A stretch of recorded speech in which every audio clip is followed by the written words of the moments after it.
Singapura panik. Dalam hitungan bulan, Indonesia menghentikan ekspor sumber daya alamnya mulai dari tembaga, minyak sawit, hingga gas alam. Aliran dana triliunan rupiah yang selama ini mengalir ke Singapura tiba-tiba diputus. Apa yang sebenarnya terjadi? Mengapa Prabowo mengambil langkah tegas ini? Bagaimana dampaknya bagi perekonomian Singapura yang selama ini bergantung pada kekayaan alam Indonesia? Dan yang paling penting, apa artinya bagi masa depan Indonesia?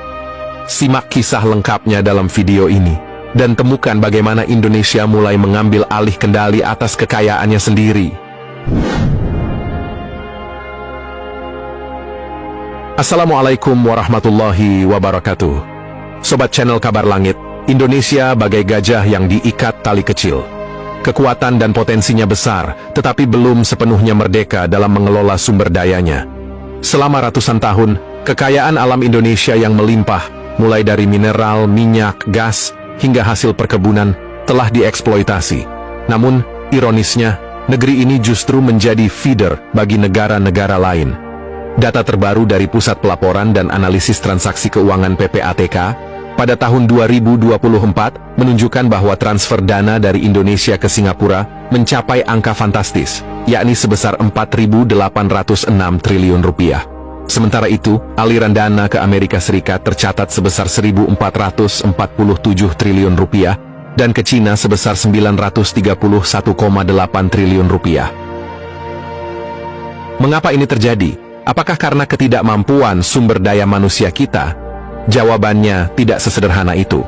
Masalah ini jauh lebih kompleks. Di baliknya, ada warisan budaya dan mentalitas bangsa yang terlalu terbuka dan mudah percaya kepada pihak asing. Kebijakan-kebijakan yang kurang protektif dan pengawasan yang lemah dari para pemimpin sebelumnya telah membuat kekayaan Indonesia terus mengalir ke luar negeri. Namun, momentum perubahan kini telah tiba. Presiden Prabowo Subianto dalam 100 hari pertama kepemimpinannya telah mengambil langkah-langkah tegas untuk menghentikan kebocoran kekayaan Indonesia. Salah satu kebijakan paling signifikan adalah mewajibkan para eksportir untuk menempatkan devisa hasil ekspor (DHE) di perbankan nasional minimal selama 1 tahun. Kebijakan ini akan efektif mulai 1 Maret 2025. Tujuannya jelas, menarik kembali hak bangsa Indonesia yang selama ini dinikmati oleh negara lain.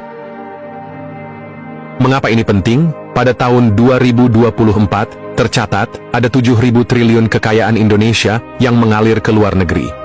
Angka ini mencengangkan dan menunjukkan betapa besar kerugian yang dialami oleh Indonesia. Dengan kebijakan baru ini, Prabowo berupaya memastikan bahwa hasil ekspor sumber daya alam Indonesia benar-benar memberikan manfaat bagi perekonomian dalam negeri, bukan lagi menjadi sumber kekayaan bagi negara lain.